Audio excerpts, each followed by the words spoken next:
काँग्रेसमधील फूट रोखण्यासाठी हालचाली. काँग्रेस प्रदेशाध्यक्षांकडून मोठ्या हालचाली तर युवक काँग्रेसमध्ये संघटनात्मक बदलांना सुरुवात.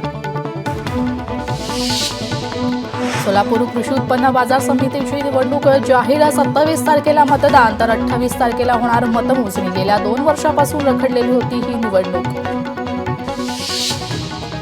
प्रशांत कोरटकरच्या अटकेसाठी कोल्हापूर पोलीस नागपुरातील कोरटकरच्या घरासह अनेक ठिकाणी छापा. मात्र प्रशांत कोरटकरची पोलिसांच्या हातावर तुरी.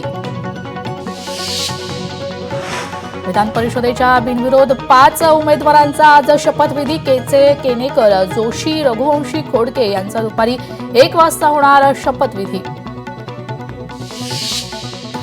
धनंजय मुंडे यांच्या मुंबई सत्र न्यायालयातील याचिकेवर आज सुनावणी होणार आहे. वांद्रे कोर्टाच्या करुणा शर्मांना दरमहा 2 लाख भत्ता देण्याच्या आदेशाला मुंडेंचं आव्हान. विधानसभा विरोधी पक्षनेता या अधिवेशनात तरी मिळणार का? विधानसभा अध्यक्ष राहुल नार्वेकरांकडून तारीख पे तारीख. विरोधकांनी घेतली आतापर्यंत 3 वेळा नार्वेकरांची भेट. विधानसभेत आज अंतिम आठवडा प्रस्ताव तर दिशा सालियन प्रकरण, नागपूर घटना, कोरटकर, सोलापूरकरसह कायदा सुव्यवस्था आणि शेतकऱ्यांच्या मुद्द्यावर विरोधक आक्रमक होण्याची शक्यता आहे. पुणे महापालिकेच्या कर आकारणी विभागाचे उपायुक्त माधव जगताप यांचा पदभार काढलाय. प्रतिभा पाटील यांच्याकडे तात्पुरत्या स्वरूपात देण्यात आलाय पदभार तर महापालिका आयुक्त राजेंद्र भोसले यांचे आदेश.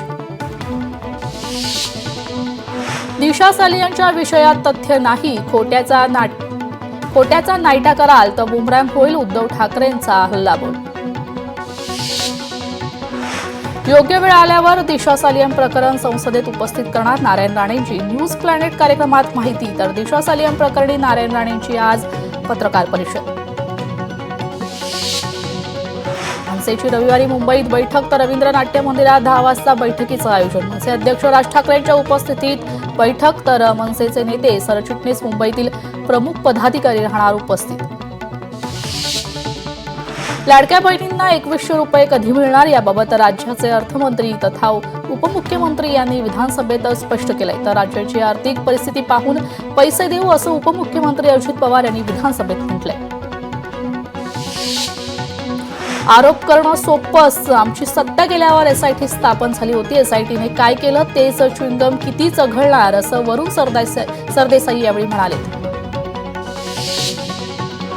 उद्धव ठाकरेंनी नारायण राणेंना फोन केला होता. आदित्यला वाचवण्यासाठी राणेंनी फोन केला होता. माजी मंत्री रामदास कदम यांचा दावा. शाळांचं वार्षिक वेळापत्रक सीबीएसई प्रमाणे असणार. राज्यातील सर्व शाळा 1 एप्रिलपासून सुरू होणार. मे महिन्यात सुट्टी तर जूनपासून पुन्हा शाळा. मंत्री दादा भुसेंची माहिती. नाशिकमधील राष्ट्रवादी काँग्रेस शहर उपाध्यक्ष उमेश जाधवसह त्यांच्या भावाची हत्या करणाऱ्या 5 आरोपींना न्यायालयात आज हजर करणार. नाशिक पोलीस 5ही जणांच्या पोलीस कोठडीची करणार मागणी. नागपूर हिंसाचारात फहीम खाननंतर सय्यद अलीचं नाव चर्चेत. नागपूर हिंसाचार प्रकरणात सय्यद अलीचं नाव समोर तर सय्यद अलीच्या हालचालीवरही तपास यंत्रणांची नजर आहे. नागपूर हिंसाचार प्रकरणी परकीय कनेक्शन, पोलिसांना संशय तर सोशल मीडियावर बांगलादेशाशी संबंधित काही नावं तपासात आढळली आहेत. पोलिसांचा दावा आहे.